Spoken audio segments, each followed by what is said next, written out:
what I actually share and what I actually use as a tool to answer that question, Srini, is something I call the success triangle. So actually just picture a triangle with three S's on the corners. One S stands for sales, okay? How well something does, how many it ships, right? The second S stands for social, which is all about critical reviews, how well it does in the eyes of people you respect. If it's a book, is it reviewed by the New York Times Book Review? Is it nominated for a prize? Does another author who you respect say they liked it? You know, what is that social kind of corner? And then the third S is self. And how do you feel about it? What's your intrinsic feeling? And the reason I use that model, the three S's of success, that's the success triangle, is because I'm firmly convinced that you can't have all three of them. And so, you know, actually, they in some ways block each other. I'm Srini Rao, and this is the Unmistakable Creative Podcast, where you get a window into the stories and insights of the most innovative and creative minds who've started movements, built thriving businesses, written best-selling books, and created insanely interesting art. For more, check out our 500-episode archive at unmistakablecreative.com.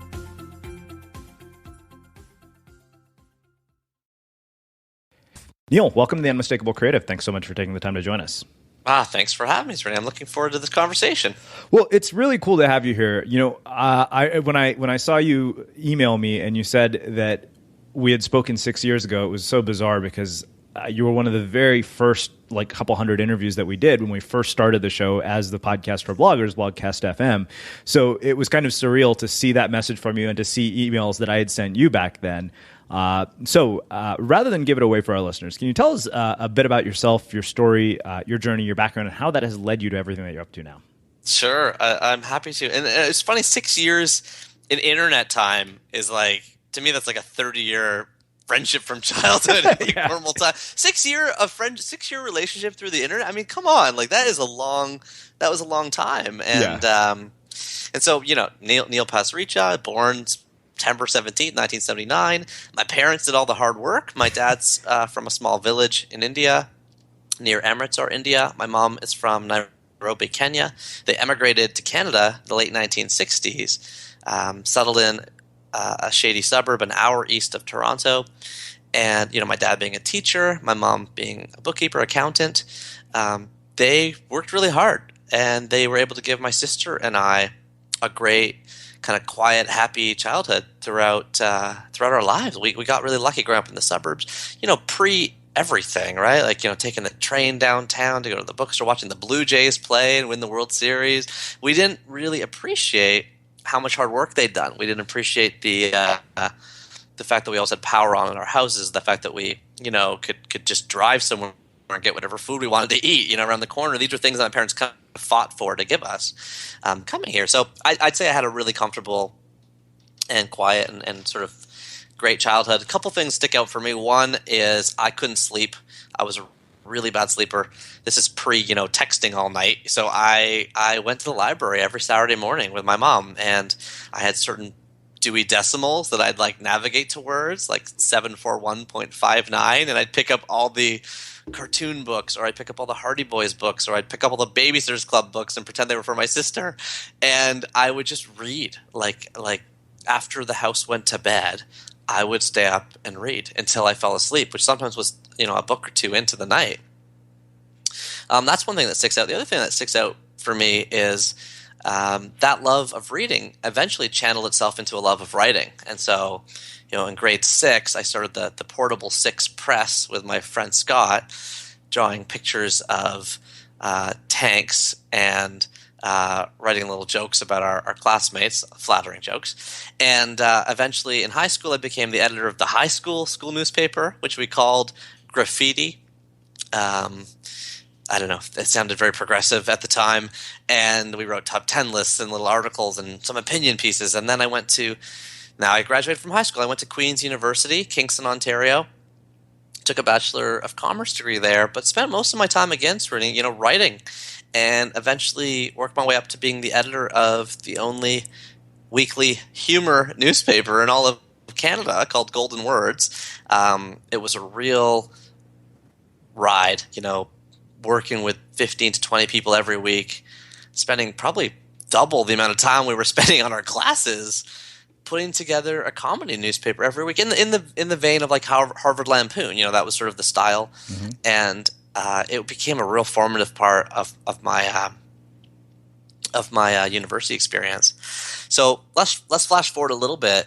And after that, I work a number of office jobs. I do marketing for Procter & Gamble. On CoverGirl, I could still tell you the lengthening, separating, and volumizing properties of mascara.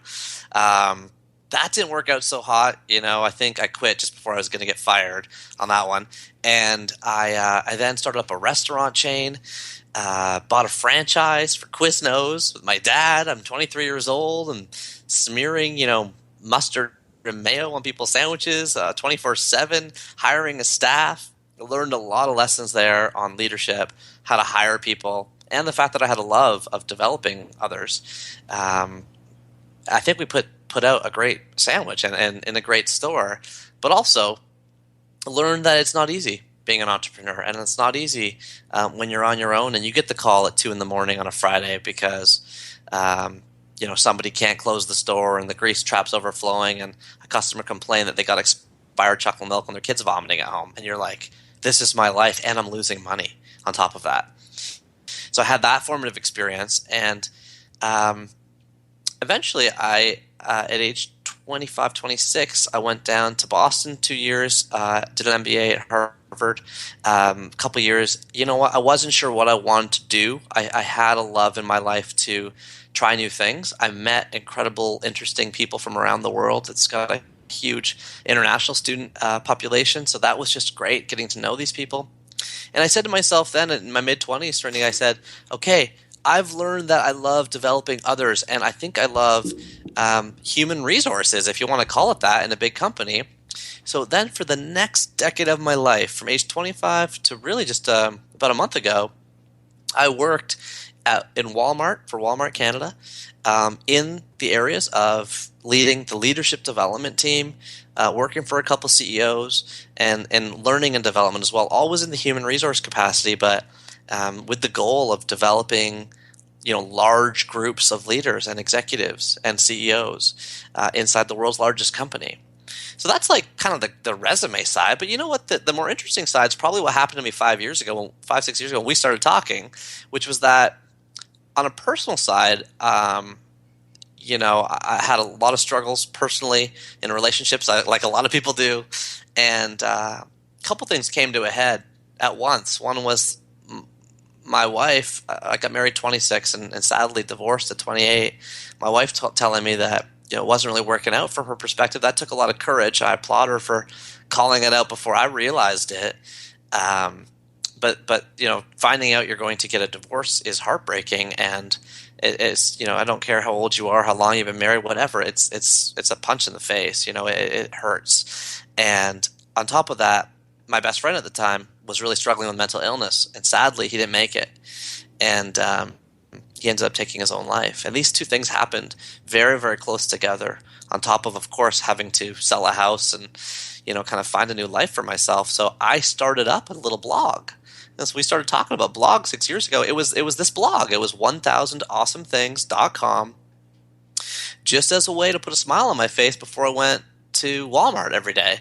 So 1,000 awesome things was a longer it was a bigger number than I realized, and I ended up writing it every single weekday for 4 straight years, from 2008 to 2012, from about age, I don't know where I am, my late 20s to my early 30s. It took off. It won Webby Awards. It got 50 million hits. It turned into a series of books called The Book of Awesome. Those books came out. They took off. They hit the New York Times bestseller list. They shipped 1 million copies. I had a TED Talk about it, the whole thing.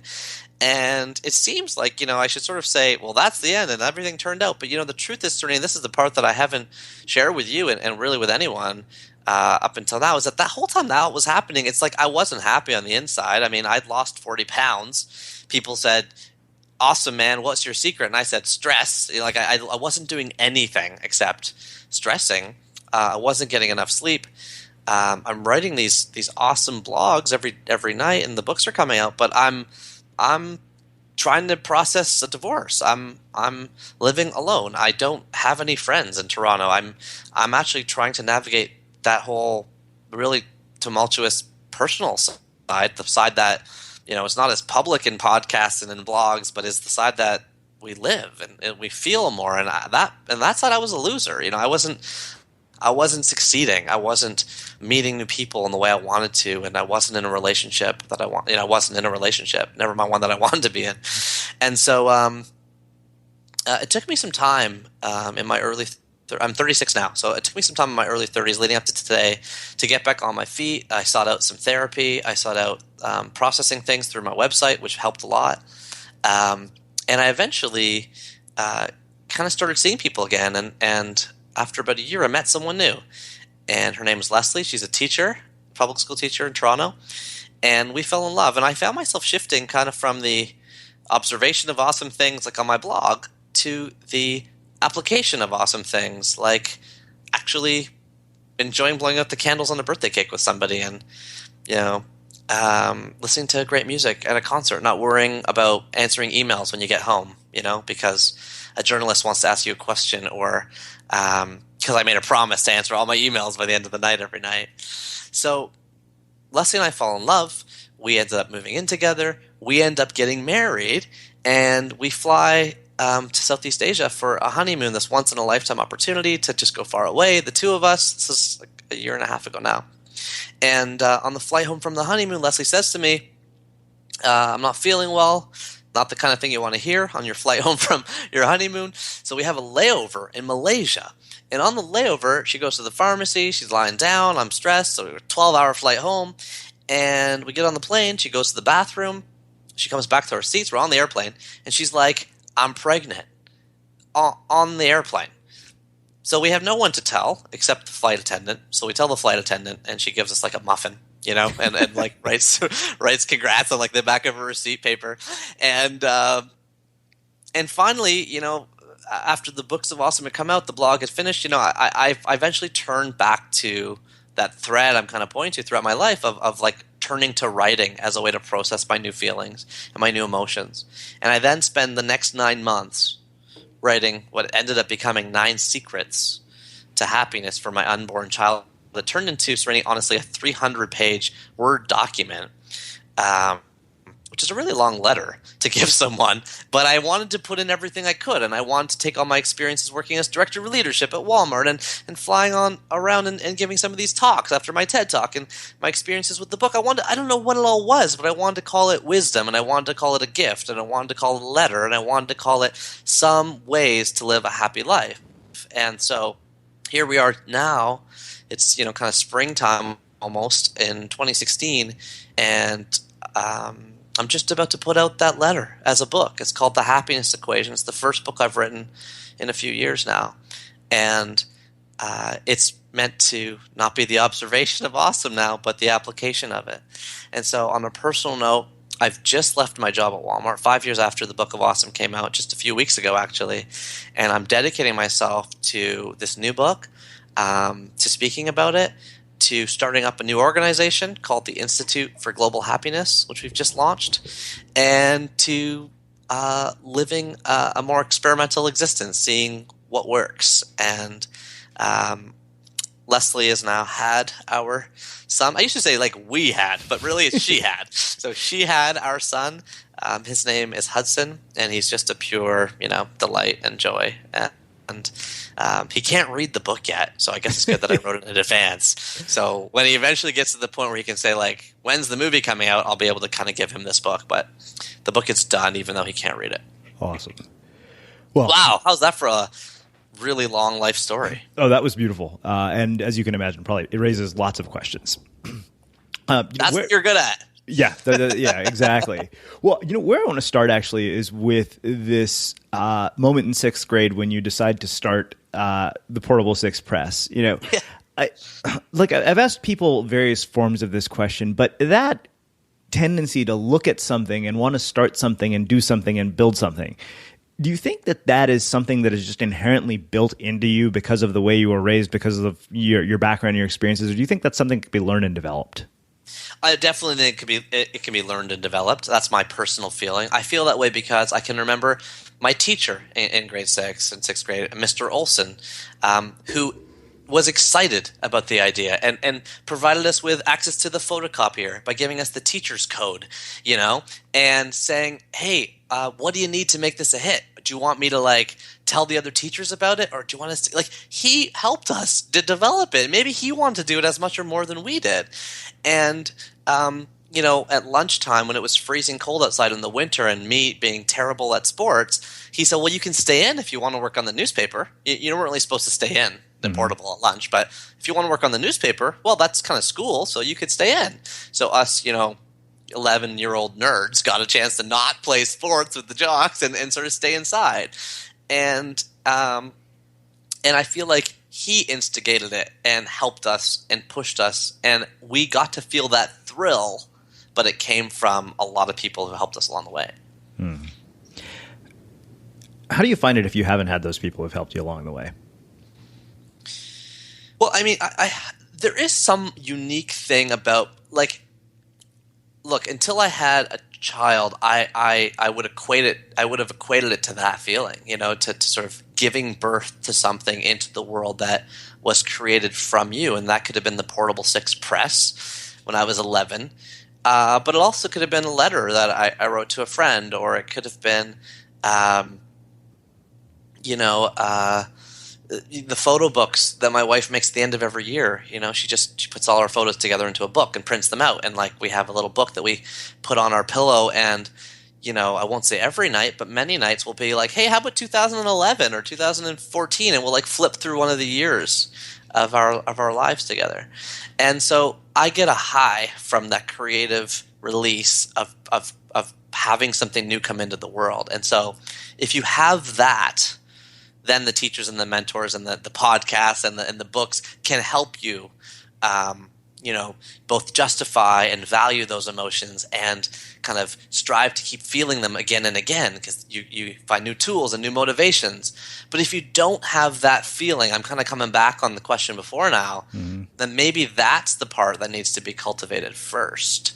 The feeling of having a high because you did something yourself that got to come out.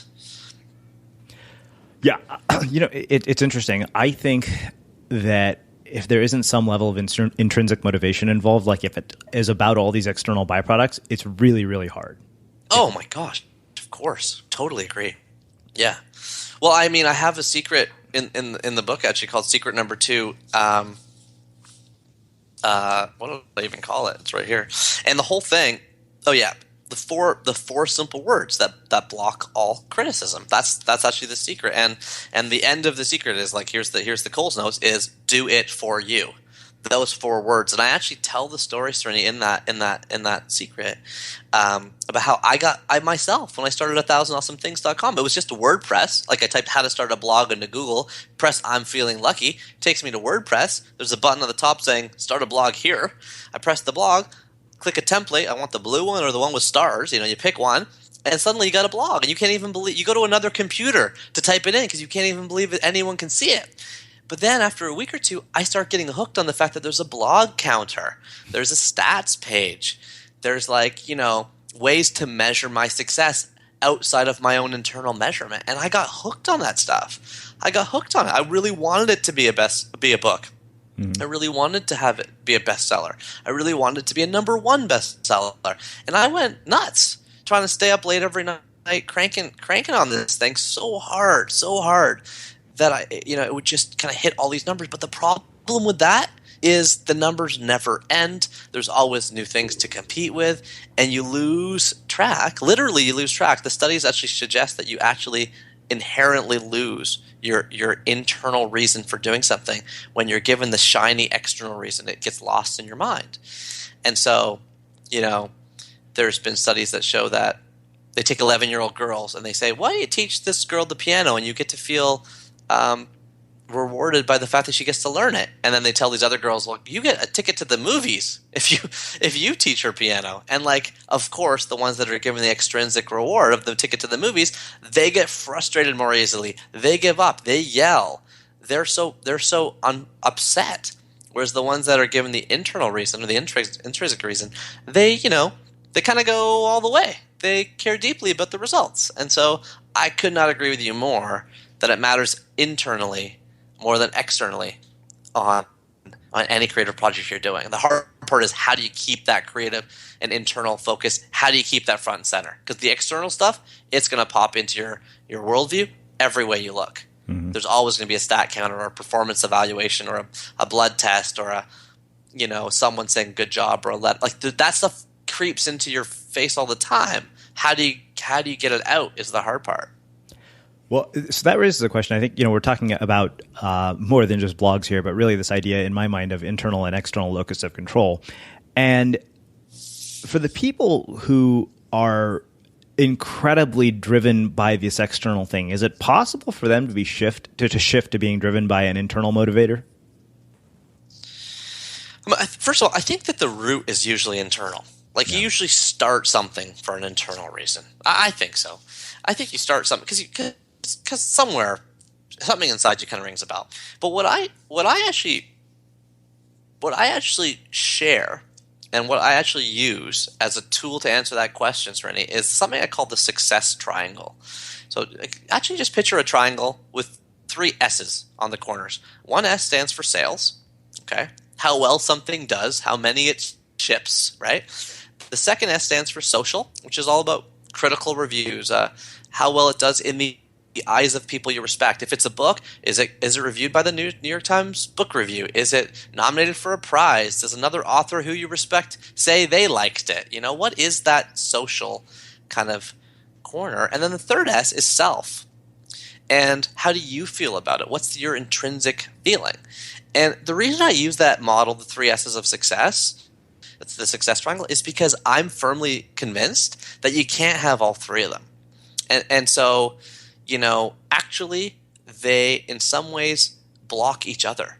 So let me give you an example. Self-success, you might have intrinsic motivation for building a deck or baking a beautiful cake or creating a great lesson to teach to your students if you're a teacher. But you can't sell those things, and they're not really critically reviewed very often. So that wasn't your goal. You don't get that. And if you think about sales or social, they can block each other. I mean, I always use the example of the Academy Awards. Look at the movie that wins Best Picture at the Academy Awards. A couple years ago was The Hurt Locker. Which was a great movie, one of my favorite movies of the year, tense, dramatic, I was glued to the screen, The Hurt Locker. Guess what its domestic box office was? $19 million. That same year, Alvin and the Chipmunks, The Squeakquel, made over $200 million, which was nominated for no Academy Awards. The point is, you got to decide up front which one you want. And if it's self-success, well, you have to be comfortable with that. No social or sales success would follow. And if it's sales success, frankly, for my first book, that's what it was. I was like, how do you hit the bestseller list? How do you sell 1 million copies? I did that, but you know what? I never got reviewed in any newspaper, not one. I never got any nominations for any awards. I never got, you know what I mean? It was a commercial hit, but it wasn't a social hit. And I don't know if it was a self hit because I was struggling with a lot of things personally at the time. On this new book, I'm thinking, okay, I'm going for the self win and the social win. I want people I love and respect to like it. So let's see what happens there. So that's, you pick which one you want on the success triangle and then you aim for that. And you got to be comfortable thinking, I probably won't get all 3. Even someone that gets both, like Kanye West, he's got the sales success and maybe the social success. Well, I don't know how he feels about it himself. What makes him keep going? So who knows? I don't think you can get all 3. I think it's like a wobble board at the gym. You can balance on 2 sides, but you can't get the third. I want to ask you about your background in publishing early on, the newspaper in high school and humor magazine. And I'm curious how the things you learned then and what lessons you brought from those that you've applied later on in your work and your life. Sure. Well, one lesson that really stuck with me for a long time relates to the last question, kind of relate, I think, pretty nicely. And that was that I was working on this newspaper, Golden Words, in university, like I said, comparable to, say, the Harvard Lampoon or something like that, the Canadian version. And it was 40 hours a week. We got paid nothing. Like the newspaper kind of made money, but we didn't get paid anything. And our peers for the sort of serious newspaper on university campus, they got paid $5,000 or $10,000 because they were, really dedicating a lot of time to being the editor of, getting news out on campus. I got paid nothing, but I decided to take my portfolio one summer and mail it, through real kind of mail to like The Onion and the Uncle John's Bathroom Reader and, David Letterman and all these places I thought would want a guy like me to come write comedy for them in the summer. And I got a couple hits. I got a couple people right back to me. And I moved to New York, to the Lower East Side of Manhattan. I rented an apartment for more than, I'd made kind of throughout the year. And I ended up getting a job at a startup in Brooklyn, working at a company called Modern Humorist for a bunch of Simpsons and Saturday Night Live writers who wrote syndicated content for bigger publishing places, like the funny article at the back of GQ or the back of Cosmopolitan magazine or places like that. They wrote the pieces that got purchased for those outlets. And I'm writing with Simpsons and Saturday Night Live writers, like amazing people. And I'm getting paid, you're going to laugh, $10 a day for my efforts, which is enough to cover my like commute there and back. So I do this, and I'm excited about it, and I'm rubbing my hands together. I can't believe I'm getting paid $10 a day, but at least something to do what I love. And I hated it. I hated that job so much. It was so hard. Instead of finding chemistry with people naturally, I was told who to write with. Instead of coming up with my own content ideas and saying, I want to write about this, I was told to write about that. 800 words, please, about, the bright side of getting dumped by the end of the day for Cosmopolitan magazine. And it's 11 o'clock. You're like, I can't write it, but you have to. And it became very demotivating. And I decided then that I wouldn't take something I loved and sort of sell it because I wouldn't be good at it. In fact, my writing was not very good for those pieces because I was being so constricted by the process. And so that deals directly into the intrinsic versus extrinsic things. When I started my blog, I was smart enough, certainly, not to put ads on the side of it. I was like, if I do ads, then I'm going to want to I'm going to worry about that instead of the writing. But I couldn't ignore all those extrinsic motivators like blog counters and Google Analytics and all that stuff that I got hooked on. So that's one of the things I learned about my formative experiences writing is that you just got to do what you want to do. That's just going to be the best thing for you. So I don't know about you, but vacuuming is not one of those things that I ever look forward to doing. But as you know, your environment has a huge impact on your creativity. So I still like it to be clean wherever I'm living and working. But now it doesn't have to be something that you deal with. If you're like me and you grew up in the 80s, you probably fantasized about the day when cleaning your house would be like it was for the Jetsons, meaning you don't have to lift a finger. Well, the good news is that we're already kind of living in that future. And the easiest way to make sure your floors are cleaned every day is with the iRobot Roomba Robot Vacuum. It cleans up after itself. The Clean Base automatic dirt disposal takes convenience to a new level, automatically empties its own bin into an allergen lock bag that holds 60 days of debris and traps 99% of pollen, mold, and dust mites, so you can forget about vacuuming for months at a time. Let the Roomba clean for you instead. It learns your home, finds dirt, and empties itself on its own. It's got powerful cleaning performance made effortless. Remember, if it's not from iRobot, it's not a Roomba. To learn more, go to irobot.com/unmistakable. So I want to ask you about your time working at a Quiznos restaurant, because that's such – I mean, you've had this widely varied background, which, and Robert Greene told me once when I interviewed him, he said that no experience in your life should ever be thought of as wasted because each one of them forms and shapes who you end up becoming and what you do later on. Yeah. And I'm curious, from the time at Quiznos, which, by the way, I happen to think Quiznos subs are really expensive for what they are. On a side note, I'm always like, why the hell does this cost $10? Yeah, I hear you. I'm like, it's just that's a toasted. That's a whole separate story. It's just a toasted Subway, but that's a whole separate story. What I'm actually really curious about is the lessons that you learned in human behavior, human psychology, and human motivation from working in a position like that. Sure. Well, here, let me give you one. One thing that happens a lot in a fast food restaurant, quick service restaurant, whatever you want to call it, is people complain, like a lot. Like, this isn't hot enough. This is too hot. This has not enough chicken on it. This has too much meat. It's just like you can picture yourself going through the drive-thru at McDonald's. You're like, they didn't put enough salt in the fries. Or like, I wanted this. You can just picture yourself doing it, so you aren't surprised to hear me say people complain a lot. Well, the good thing is on our cash register at Quiznos, we put a little thing to help us deal with the complaints. And I mean, I'm not sure I say we dealt people bad sandwiches. Just like people just naturally complain when they buy fast food. So, and here's the acronym: LAST, last. That stood for L is for listen, A is for apologize, S is for solve, and T is for thank. And the beautiful thing about that model, actually, I realized later, it's a funnel, which means, say 100 people complain, well, 75 of them only need the L. They only need to just be listened to. Like you just nod. Yep. Yeah. Oh, I understand. That's it. It calms them down. They're done. They walk away. They're happy again. Of the remaining 25, say 20 of them just need the A. LAST, right? They need to apology. You're like, oh, I'm sorry that wasn't hot enough, or I'm sorry that was too hot. I apologize. That's all they were looking for. They walk away. They're happy again. Again, it gets a smaller and smaller percentage. Then a few need an S. They need to solve. Oh, I'm sorry. Can I get you a free cookie? What is it that will help us solve this for you? And then you get to that place, you really just need to offer the T. Thanks so much for bringing it to my attention. Right?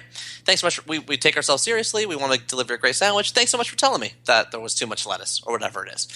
And I love that model, LAST. I still think about it. So that's one I'll give you. Do you want to? I have a second one that came to mind. Oh, yeah. Okay. The second one is I found one day at Quiznos, I looked at my numbers and I found that it was mostly great employees. I was lucky to have a great staff. It's like a 0% turnover in an industry that has like 150% turnover. We won awards for best customer service and all kinds of stuff. It was a fun group. I mean, maybe because I was only a couple years older than them hiring them. But I noticed in my combo sales, okay, so for those of you who've been in a fast food job, combo sales are a big deal. Like everyone wants the sandwich, but when you can sell them a chips and a drink for an extra couple bucks, that's a big margin. That's a big margin, and it's no extra work because they fill the drink themselves and they grab a bag of chips themselves. So I noticed in my combo sales that all my staff were selling let's just say, I don't know, a 10% attach rate on combos. I'm making up the number. I can't remember it. And one guy had a 70% attach rate. His name was Richard. And I was like, Richard, how are you selling combos? He's like, I don't know. I just do it. And I was like, can I just watch you? And I watched him. All I did for one day at a lunch rush was instead of participating in the lunch rush, I just watched him. And I noticed something very special and magical happening. See, the thing is that a Quiznos sub, the vast majority of customers are two guys. Two guys that work together down the street. They're slipping in for a little office lunch or whatever, right? Don't get me wrong, all kinds of demographics like Quiznos, but selling a 12-inch, big steak sub for, as you pointed out, $10, two guys are a pretty common customer. So what he would do is he would say to the first guy, I don't know if he even knew he was doing it. He'd say to the first guy, what happens is one guy offers to pay. So one guy's always like, hey, I got this, man. It's on me. They kind of offer to grab the lunch. One guy offers to do that. What he would do is he would nod to the second guy, to the guy that was getting the free lunch. And he'd say, you want the combo? Nodding to that guy, to the second guy who was just offered a free lunch. You can't just say yes. And the first guy who's creating goodwill by offering a free lunch has that goodwill, it's at risk now. You can't just be like, no, don't get that. I'm not going to pay.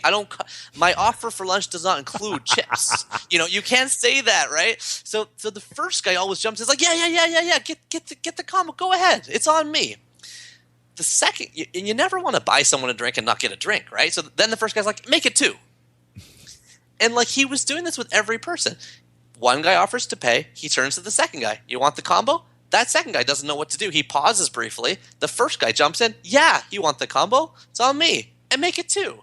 And it was unreal. I just noticed. I'm like, that is so interesting. I think the takeaway is scripting is it was just the words he used and the way he used them meant he had a huge attach rate, and no one else in the store had that. And they were working right beside him. They were 1 foot away. It wasn't they didn't hear him. It was just really something special. And that's kind of I learned about scripts and just sort of wanting to give people the thing they're actually offering, right? In this case, he was offering generosity. And maybe the timing of the combo question created additional generosity and preserved the generosity. I don't know how you think about it, but that's just one of these stories I remember. Wow. Well, beware of that next time you're offering someone to buy something. Yeah, I will definitely be aware of that next time I'm with a friend and in a fast food joint. I've I'd like been to warned. buy you a sandwich. Does not include drink. I want to talk about the personal aspects of this because they're so interesting to me. I mean, especially the divorce at a young age and in, an Indian community. I mean, we're both of Indian descent. So I've always thought about the two things like this, that there are so many things in an Indian community that have stigmas associated to them, mental illness being another one. And then, of course, the whole marriage thing is just an episode in and of itself that you and I could do. But I guess my question for you is how you navigated that period of your life after that happened and managed to come out of it, also keeping in mind sort of the cultural issues that come with it. Yeah. Does that make sense? It does make sense. It's a great question. I mean, the first thing to say right now is there's no silver bullet. Like, it's not like, oh, you just do X plus Y and you're done. Mm-hmm. It's really, I think, three things for me. The first one was I created a blog, and it became extremely therapeutic because now I created an online community with people that didn't know I was going through a divorce, right? They're just commenting in the comments, and I could email them. They could email me. It was like people from around the world, and they'd send me pictures of them with the blog or the book. It was like, wow, I had a world. And guess what? It was positive focused. So I made the blog 1,000 awesome things. I could have just as easily written 1,000 terrible things, but awesome put my mind in a certain headspace, right? Like I basically created a gratitude journal. I essentially focused on something positive and journaled about it and thought positively about it at the end of the day. Now I actually have all the positive psychology research to back that up. University of Texas study called How Do I Love Thee? Let Me Count the Words, saying 20 minutes of journaling a day, like, dramatically increases your happiness. And a big study on 5 gratitudes a week, the power of just writing down 5 gratitudes a week, which, by the way, happened to be the exact number of awesome things I was writing a week. Like, I can find the studies later, but it was just the act, right? So the first thing, I said there's 3 things. The first thing was starting a blog. I created an outlet, okay? The second thing was legitimately therapy. And I mean actually professional therapy, seeking out for the first time in my life, does anyone know someone I could talk to? Because I'm crying myself to sleep. Like, I need someone. I need someone to talk to so desperately. And if any of my friends took me out for a beer, that would turn into a 4-hour session of the therapy. But they weren't therapists. Mm-hmm. And that's critical that I point that out because my friends didn't know what questions to ask. They eagerly would want to talk about their own situation, as they should. We're friends. Yeah. I'm not paying them for a therapy session. And I wouldn't progress. And when I finally found a therapist, it was like I got to progress faster. I remember my first therapy session sitting down and saying, I don't want to be divorced. I don't want to be part of a group of people for the rest of their life that was married. Ugh, I don't like that. And that's where that is just an example. And so we worked through that. And then at the end of that session, I was like, oh, I'm over that part. What's next? What's my next thing I'm worried about? That I'll never have kids again, or that I'll never be loved again. Whatever. You work through that stuff. So I said 3 things. First thing is the start in the blog and outlet. Mm-hmm. Second thing is therapy. And the third one is the magic of time. I mean, honestly, a year after my divorce, I was just better than at the time. Yeah. And so those are the 3 things I'll give you. But then you asked about a tangential question about the Indian community, and you're right. There's a lot of taboos in the Indian community, some of which I already broke. For example, I did not become a doctor or a lawyer. You and I have that in common. So I'm like, oh, alrighty, I'm already the black sheep at the party. Here's my son, the cardiologist. Here's my nephew, the anesthesiologist. Here's my son. He's in business, or you know what I mean. He's a writer. Ugh. And so I already broke some of those taboos to the point where I didn't care about them. That's the critical takeaway there. It's like I was already not the right, I already didn't fit into all that stuff. And I think my parents helped me a lot through this because I mentioned it briefly, but they came over to Canada in their 20s. Like, they were in their 20s. And they didn't have family here, really, not much. The parents, kind of most of them were not here, were not alive. And they settled in, I said, a shady suburb an hour east of Toronto. Well, that's another polite way of saying it was kind of a blue collar, it was a GM town. You could compare it to like a Flint, Michigan, or that kind of a Detroit kind of thing. And it was not not multicultural.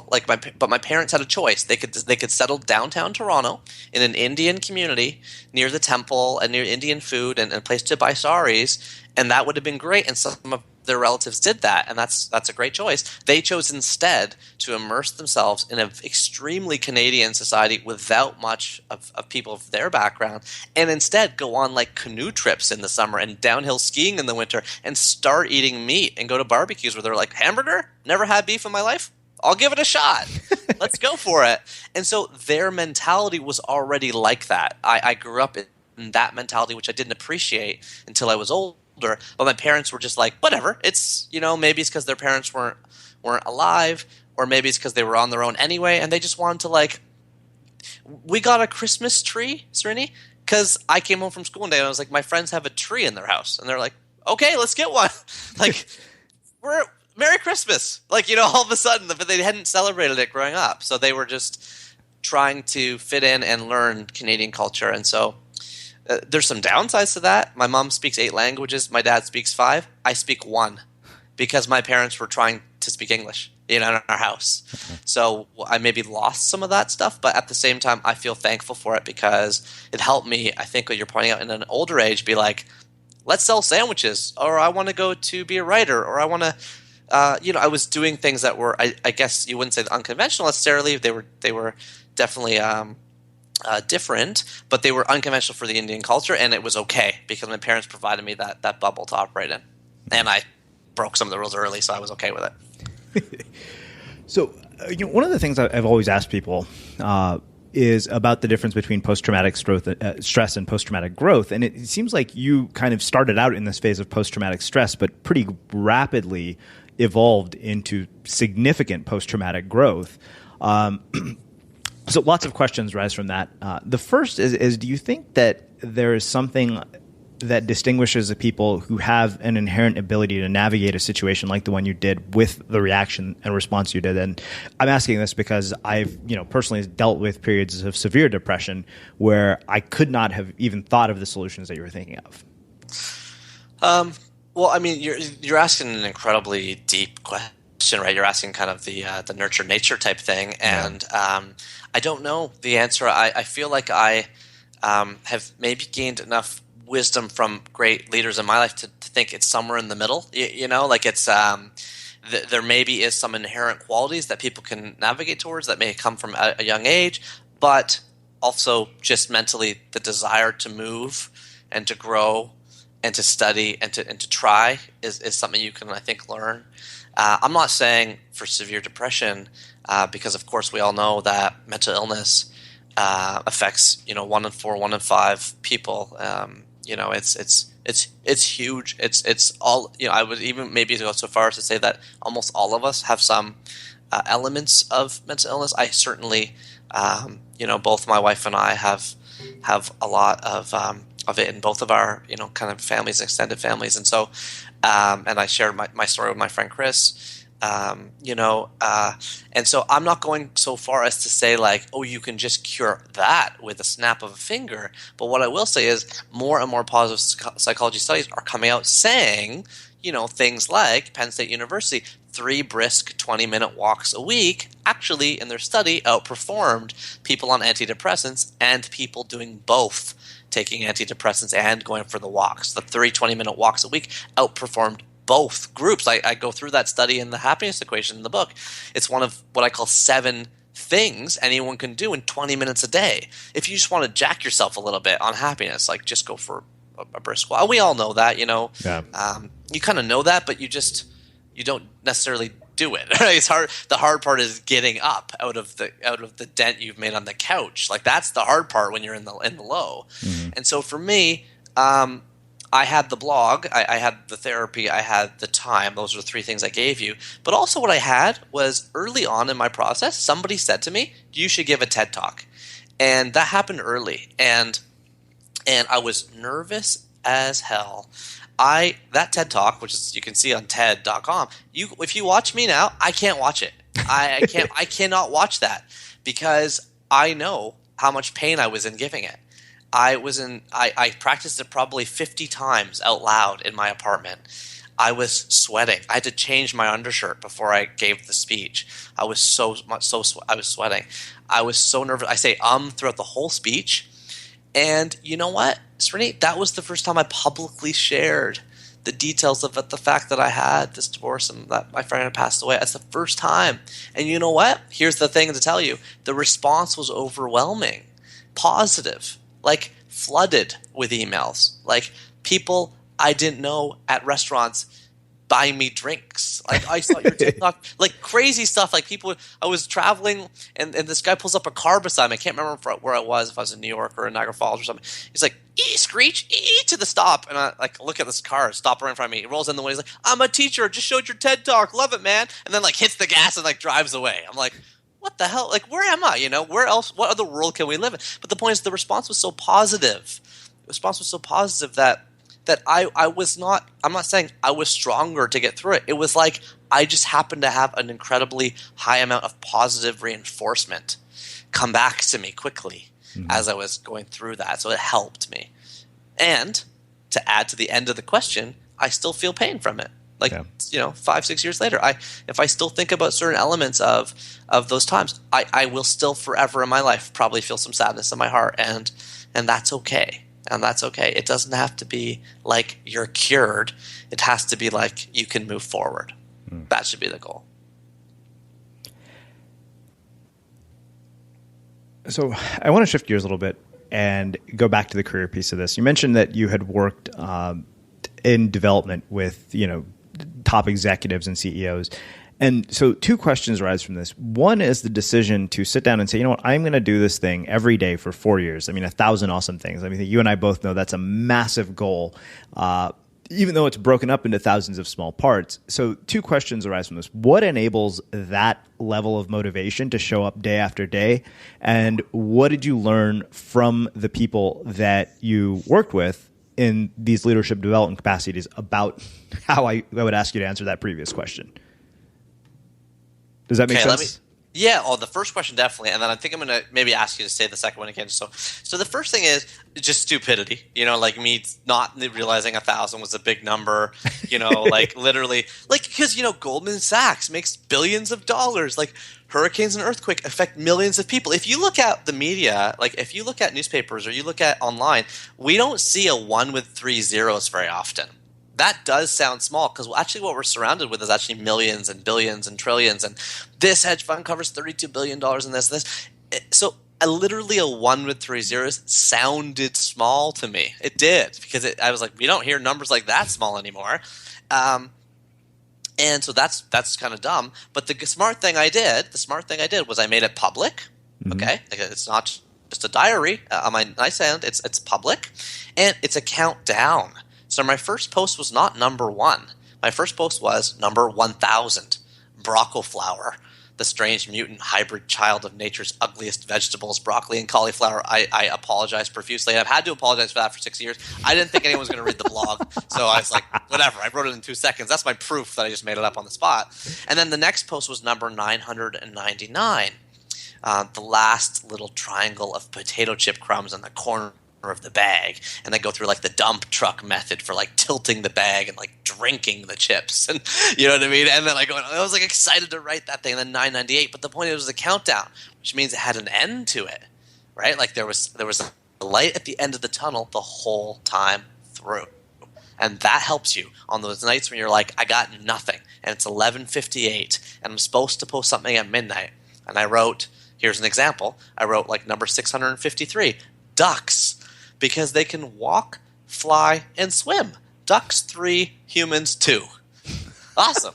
It's like something, like everyone makes fun of you the next day in the comments. Like, oh man, you're out of ideas, buddy. But the point is because you got through that day, you then have energy for the next day. Mm-hmm. And actually this is something I talk about in secret number 8 in my book, which is the secret to getting anything done that you don't want to do, how to conquer any fear. All you do is flip the 2 words motivation and action. That's all you do. Right now, most of us think you got to be motivated and then you have action. Actually, it's the opposite. If you have action, then you're motivated. Yeah. Action causes motivation. By doing the blog post, by doing the stupid duck post, the next day I'm like, well, I did it yesterday. I got a string of doing these things in a row, I can do it today. And I have newfound energy for the next day. So those were some of the variables, the public aspect of it, the countdown aspect of it, and the sort of just doing it even if it sucks aspect to bridge you to the next day where you have newfound energy to do it. Awesome. Now, there was a second part of your question, which I totally forgot, which is about the leadership development stuff. Yeah. So, working up close and personal with CEOs and people at sort of the highest levels of achievement, what did you learn about human behavior, psychology, and motivation? Oh, so much. I mean, I was really fortunate to work for the CEO of Walmart Canada for almost 4 years, and he has since gone on to be promoted twice. So he's now CEO of Walmart International. And I spent almost 4 years as his, whatever you can to help him job. You know what I mean? Like, it was from as small as rushing to his house to grab his passport for a flight he needs to make right now, all the way to could you help write the speech for Davos or whatever conference he's going to, a couple days before. So the range of stuff I was doing was incredible, and I got to do that for 2 CEOs. I got to do that for him, and then when he transitioned, I got to do that for the next CEO.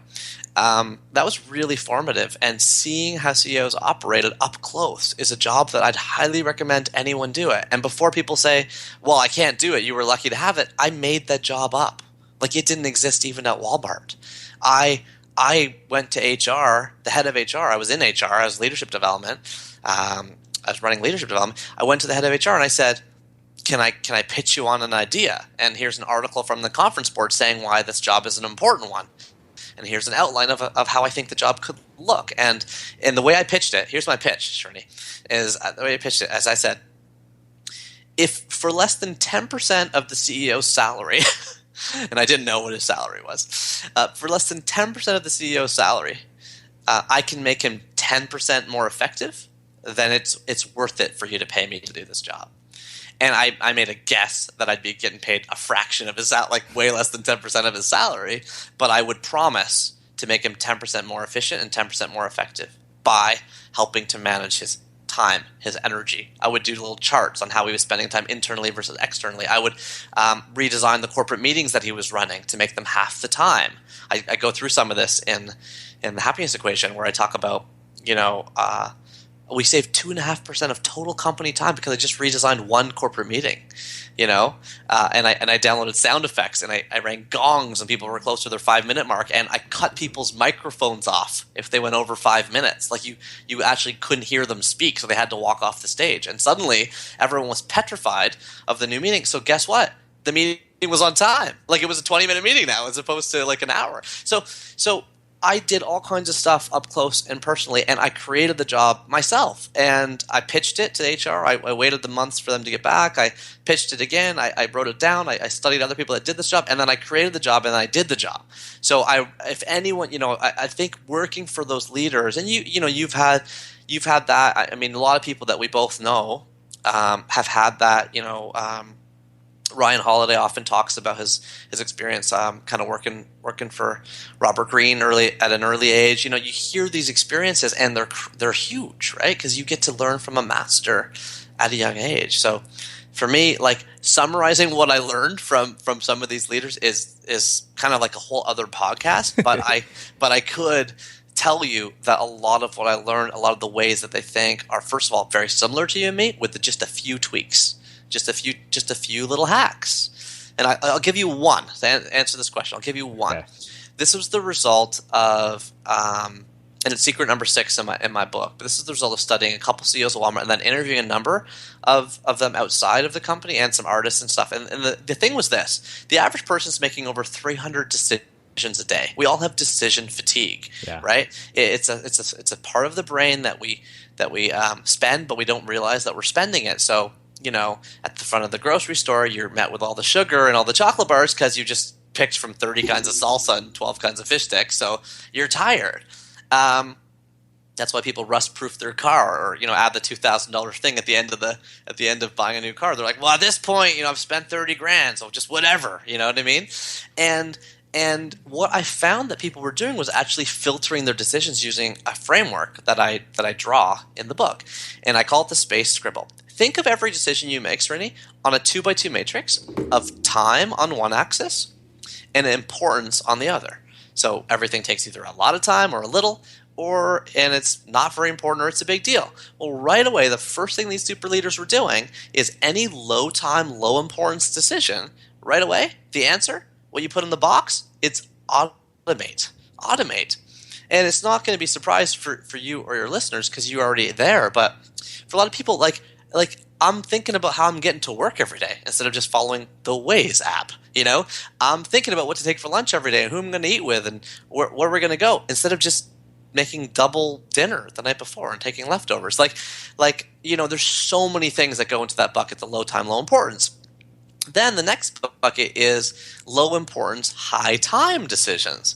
These are things like, emails all day, right? They're things that text messages all day. Average person checks their phone 150 times right now a day. It's ridiculous. And for those ones, these leaders would regulate that. Okay, so one of the CEOs I worked with, he had no social media. He had no phone, like no way to access him via phone. Therefore, no texting. Therefore, no, he wasn't on the same messaging service everybody else in the company was. He limited and regulated every access point to himself to simply in person, and it sounds like a terrible thing to do, but it actually made him extremely efficient because he would simply walk around and talk to people. And if you wanted something from him, you had to meet with him, and that was inconveniencing you, but it was way better in terms of the quality of the decision or advice you'd get from him because he'd actually thoughtfully be considering it rather than checking his phone and his texts and his phone ringing and all that stuff. It never distracted him. So it's regulate. And, people can do this with email windows and stuff like that too. Or, here's an example. My wife and I, we regulate fixing our house. We have a really old house, Rennie, and every day or two something breaks. Not the door squeaks or, the toilet's still running funny or, we chipped the paint and we got to repaint it. And so our address is 276. I won't tell you the street name, but it's 276 on the street name. So we made a little chart on the inside of one of our cupboards. It's called 276 Day. Anytime I see something wrong, that's a pain in the ass with our house, or my wife sees something wrong, we just write it on that chart. One Saturday morning a month, we do 276 Day. It's booked in our calendars, and we just fix all those little annoying things about our house in one fell swoop. But we regulate it. Now, I've talked about automating. I've talked about regulating. On the decisions that are high importance but low time, like picking your kids up from daycare, like saying hi to your team in the morning, those leaders would just effectuate it. Effectuate. It's a big word, but it just means get her done. You just execute. So the beautiful thing about the model is once you automate, regulate, and effectuate all your decisions, you're left with only the high time, high importance decisions. Like the big ones, the where am I going to work, who am I going to be with, what am I going to do? And those decisions you finally have room to debate, to mentally chew on over a long period of time and give them the energy that they deserve.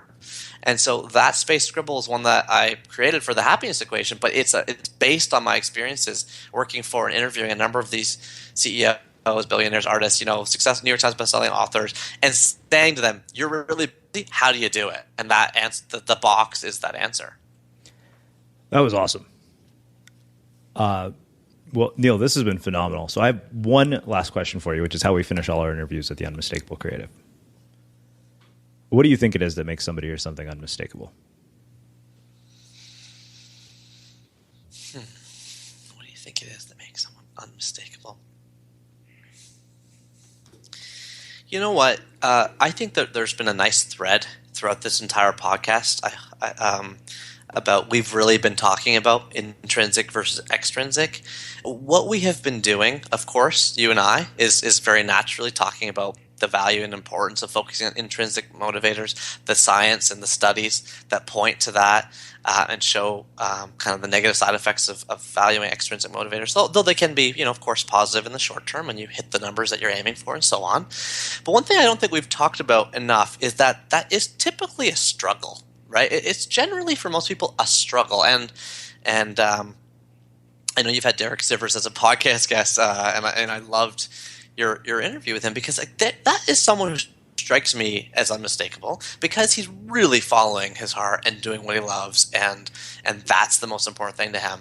And I have those 4 words, right, in my second secret called "Do It For You," and after each of them I put a period, like "Do it for you," and because I actually want to pause on each of those words. Do means output, create, build, make, not buy, not borrow, not steal, but like do it. And the for you part is like actually your own self-interest and your own satisfaction must be enough. And so I think an unmistakable person is John Lennon.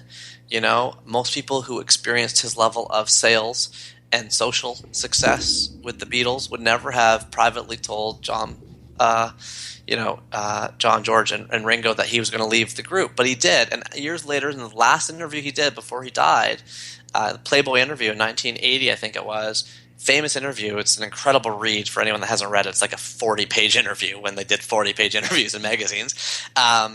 He was asked, what do you think will have a longer legacy? Your music with the Beatles or your solo music? What do you think is going to last longer? And it's pretty, crazy question, because he died just soon after, before the interview was actually published.